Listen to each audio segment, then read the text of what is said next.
ابو سفیان کو کیسر روم نے، ہرکل نے اپنے دربار میں کھڑا کر کے کہا ابو سفیان ابھی کلمہ نہیں پڑھتے تھے،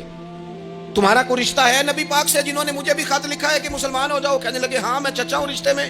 کہا وہ کیسے ہیں پیغمبر؟ تو ابو سفیان کہتے ہیں چونکہ میں مخالف تھا، میں نے وہ ساری باتیں کی جو ہم ان کے خلاف کرتے تھے۔ اس نے آخری بات پوچھی، اس نے کہا ابو سفیان یہ بتا کہ وہ جنہوں نے اعلان نبوت کیا ہے کیا کبھی انہوں نے جھوٹ بھی بولا ہے؟ تو ابو سفیان کہتے ہیں کہ 1 منٹ کے لیے میں نے کہا کہہ دوں، مخالفت تھی نا، تو پھر میں نے سوچا یہ تو عرب کی وزاداری کے خلاف ہے، عرب میں سے تو کوئی جھوٹ بولنا پسند ہی نہیں کرتا، اور پھر میں اگر حضور کو معاذ اللہ جادوگر شاعر کہوں گا تو شاید کسی کو 1 منٹ کے لیے متوجہ کر سکوں، اور نبی پاک نے جھوٹ بولا ہے، یہ تو مانے گا ہی کوئی نہیں۔ کہتے ہیں بادشاہ نے پھر زور دے کے کہا سردار بتاتے کیوں نہیں، کیا کبھی انہوں نے جھوٹ بھی بولا ہے؟ تو ابو سفیان کہتے ہیں میرے ہاتھ میں چھڑی تھی، میں نے زور سے زمین پہ ماری، میں نے کہا وہ میرے رشتے میں بھتیجے ہیں، میری سخت مخالفت ہے، میں ان کے خلاف میدانوں میں نکلتا ہوں، جنگیں لڑتا ہوں، کبھی وہ غالب آتے ہیں کبھی ہم آتے ہیں، لیکن میرے سامنے وہ پیدا ہوئے،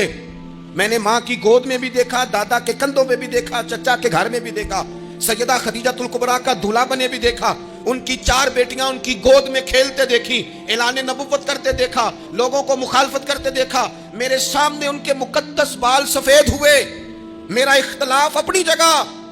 پر بادشاہ میں قسم اٹھا کے کہہ سکتا ہوں اس محبوب کی زبان سے جب بھی نکلا ہے حق اور سچ نکلا ہے۔ اسیر دشمن کی چاہ میں بھی، وہ مخالفوں کی نگاہ میں بھی امی ہے، صادق ہے، معتبر ہے، میرا پیغمبر عظیم تر ہے، میرا پیغمبر عظیم تر ہے، میرا پیغمبر عظیم تر ہے۔ جھوٹ نہیں کبھی حضور نے بولا۔ کہتے میں نے جواب دیا تو سناٹا چھا گیا سارے دربار میں، کتنے اس نے سوال پوچھے، گھنٹوں بعد ہو، سناٹا چھا گیا۔ اور پھر بادشاہ نے اپنا پرنا اٹھایا، چادر اٹھائی، کندھے پہ رکھی اور جانے لگا، تو میں نے پیچھے سے پلٹ کے کہا بادشاہ اتنے تو نے سوال کیے، اتنے میں نے جواب دیا، رزلٹ کا بھی تو اعلان کرنا، نتیجہ بھی تو دینا، کیا نکلا؟ تو کہتے ہیں وہ جا رہا تھا، وہیں کھڑے کھڑے اس نے چہرہ میری طرف پھیرا اور کہنے لگا سردار نتیجہ تو نکل آیا ہے، رزلٹ تو نکل آیا۔ جس بندے نے کبھی بندوں سے جھوٹ نہیں بولا وہ یہ جھوٹ کیوں بولے گا کہ میں اللہ کا رسول بن کے آیا ہوں؟ نتیجہ تو نکل آیا، بات تو کلیئر ہو گئی، اب آگے کیا جانا ہے؟